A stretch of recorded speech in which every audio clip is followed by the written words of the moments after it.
أعوذ بالله من الشيطان اللعين الرجيم بسم الله الرحمن الرحيم رب اشرح لي صدري ويسر لي أمري واحلل عقدة من لساني يفقهوا قولي اللهم صل على محمد وآل محمد. سامعین عزیز مومن مومنات، دعا ہے پروردگار عالم ان لمحات کو اپنی بارگاہ میں منظور و مقبول فرمائے. آپ سب کی آرزوں کو حاجتوں کو خداوند عالم جلد سے جلد پورا فرمائے، آمین یا رب العالمین. آپ مومنین کو بتاتے چلیں کہ کچھ احباب سعودی عرب سے فون کر رہے تھے کہ ہمیں ایک دن کی ویڈیو پہلے اپلوڈ کیا کریں تاکہ ہمارے ہاں مثال کے طور پر 5 ہوتی ہے، آپ کے ہاں 4 کی شب ہو جاتی ہے. تو کیونکہ سعودی عرب کے وہاں کے مطابق جو ہے ایک دن پہلے چاند دکھائی دیا گیا اور ان کے مطابق ان کو چلنا چاہیے. تو انشاءاللہ ان مومنین و مومنات کی فرمائش پر ہم آج سے کوشش کریں گے کہ 1-2 ویڈیو پہلے اپلوڈ کر دیا کریں گے. تو جو مومن جس کنٹری میں رہتے ہیں وہاں کے مطابق جو چاند کی تاریخ ہو آپ نے اسی کے مطابق اس شب کی نماز کو پڑھنا ہے. پروردگار عالم آپ سب کو سلامت رکھے. تو آئیے اس ویڈیو میں ماہ شعبان المعظم کی 5ویں شب کی نماز، جس کے بارے میں اللہ کے نبی رحمت للعالمین حضرت محمد مصطفیٰ صلی اللہ علیہ وآلہ وسلم اپنے فرمان مبارک میں فرماتے ہیں، ان النبی صلی اللہ علیہ وآلہ قال ومن صلی فی اللیلۃ الخامسۃ من شعبان رکعتین، کہ جو شخص ماہ شعبان المعظم کی 5ویں رات کو 2 رکعت نماز پڑھے.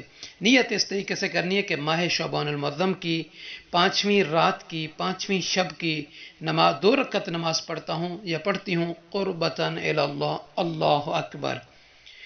پہلی اور دوسری رکعت میں سورہ الحمد کو یقرأ فی کل رکعہ فاتحۃ الکتاب مرہ، پہلی اور دوسری رکعت میں ایک مرتبہ سورہ الحمد کو پڑھنا ہے، اور اس کے بعد پہلی اور دوسری رکعت میں الحمد کے بعد و500 مرہ قل هو اللہ احد، 500 مرتبہ پہلی رکعت میں، 500 مرتبہ دوسری رکعت میں سورہ الحمد کے بعد سورہ توحید کی تلاوت کرنی ہے. اب اللہ کے نبی حضرت محمد مصطفیٰ صلی اللہ علیہ وآلہ وسلم فرما رہے ہیں کہ جب نماز کا تشہد اور سلام مکمل کر لیں تو حضرت محمد مصطفیٰ صلی اللہ علیہ وآلہ وسلم پر 70 مرتبہ صلوات پڑھ کر ہدیہ کریں. اس طریقے سے اللہم صلی علی محمد وآل محمد. اب فرماتے ہیں کہ جو شخص اس طریقے سے یہ 2 رکعت نماز 5 شعبان المعظم کی رات کو پڑھے گا، قضى اللہ له الف حاجہ من حوائج الدنیا والآخرہ، کہ اللہ تعالی اس بندے اور اس کنیز کی 1000 حاجت کو جو دنیا اور آخرت کی ہوگی وہی قبول فرمائے گا، وہی پوری فرمائے گا. میں یوں کہوں کہ یہ جو 5ویں رات ہے مومنین کے لیے ان کی حاجتوں کی، ان کی عرضوں کی، خواہشات کی قبولیت کی شب ہے. اللہ کے نبی فرما رہے ہیں کہ 1000 حاجت اللہ دنیا اور آخرت کی پوری فرمائے گا. تو آپ کے دل میں جو بھی حاجت ہے، جو بھی آرزو رکھتے ہیں اس نماز کے بعد خدا سے طلب کریں. یقیناً سچے صادق الامین نبی کے فرمان کے مطابق اللہ تعالیٰ آپ کی دعاؤں کو، آرزوں کو، حاجتوں کو پورا فرمائے گا. اور فرماتے ہیں کہ وَأَعْطَاهُ اللَّهُ بِعَدَدِ نَجُومِ السَّمَاءِ مَدِينَةٌ فِي الْجَنَّةِ، کہ اللہ تعالیٰ اس بندے، اس کنیز کو آسمان کے ستاروں کی تعداد کے برابر جنت میں شہر عطا فرمائے گا.